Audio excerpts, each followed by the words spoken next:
Lead4Ward is a great resource for you to see all the TEKS for various grade levels, the readiness supporting, and to get a good idea of a released test items. So at the top, if you type in lead4ward.com, you'll come to this home page. And going up here to resources, click that. Within resources, you'll see a variety of things for all the grade levels possible.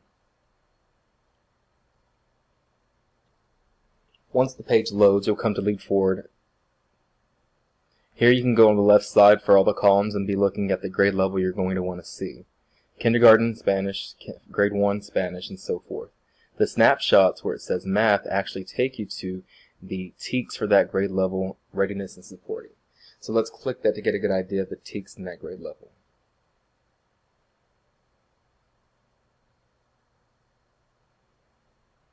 The snapshots we refer to often because they show in 2 different columns and the 4 different categories. So we see readiness, supporting, and then for the various columns we see fractions and such, multiplication, division, and everything like that. At the very top, you'll also notice we have mathematical process standards. These are the same for every grade level K through 12. So 3.1a, 3.1b, 3.1c. If you go a little further down, you'll see 3.4, 3.5. Those are the topics. And at the very bottom, the ways to show 3.1d, 3.1e, 3.1f, 3.1g. This is going to be important to know for your deconstruction activity as it asks you about the process standards. And we can see here for financial literacy, there are no readiness, but there are supporting. For data analysis for 3rd grade, there is 1 readiness and 1 supporting, and so on. Now let's go back to the main page of Lead4Ward so we can then show you how to go to the assessment items.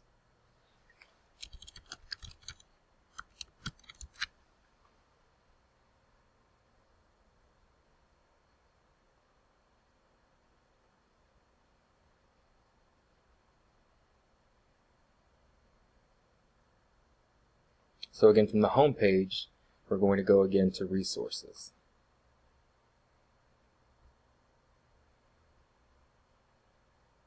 And then at the very top, we're going to go to Released Item Analysis Tool, the IQ. Now this only works for grades 3 and up because they are STAR tested. So if you're a grade 2 or below, you're going to have to use your expertise, DOLs found in the curriculum, or activities found in your teacher edition hard books. But click that, and then within there you have to navigate a little bit to find the actual released items for the TEKS that you want.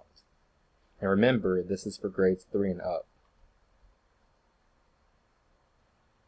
So from this page, you're going to select your content area, filter, TEKS clusters, and so on. So we're in math, and then we're in 3rd grade math.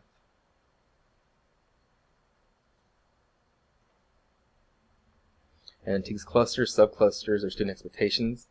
For me, student expectations is the easiest because it shows me all of the TEKS for that grade level.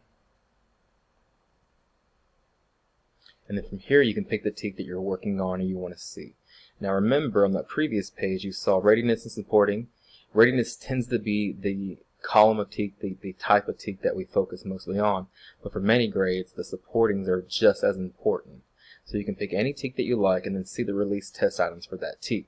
So let's go ahead and pick 3.4K. And then next. And then here you can pick all the years that the TEKs have been taught or assessed with STAR, except for last year because we didn't have a test. It's easiest for me to select all because I get a wider variety of TEK-based standards, activities, and assessment items. And then so here we go. We can look down and go a little further. So for our TEK, we have 3.4K right here. So in 2015, there was no TEK. We go down a little further. We see that this TEK was asked right here. We see it's just a question. We go a little further, see another question. This one has some differences. Go a little further down, another question, and another question. This is an open-ended response question. You can see the variety of ways that this TEK had been assessed from the state. So when you're doing your activity, you can take a screenshot of this or copy and paste this into the boxes as types of assessment items that you'd like. Going forward, it's going to be great for you in class because it can tell you what item was asked and answered correctly, and how many kids asked that one. So if you're doing some item analysis, you can see and be thinking with your groups, well, if 10 of these kids picked this answer but got it wrong, why did they get that answer wrong? Was it guessing, careless, stopped, mixed up? And this can be a great tool to help you build those objectives in class and to further your instruction. So again, this is Lead4Ward, and you go to the IQ question analysis.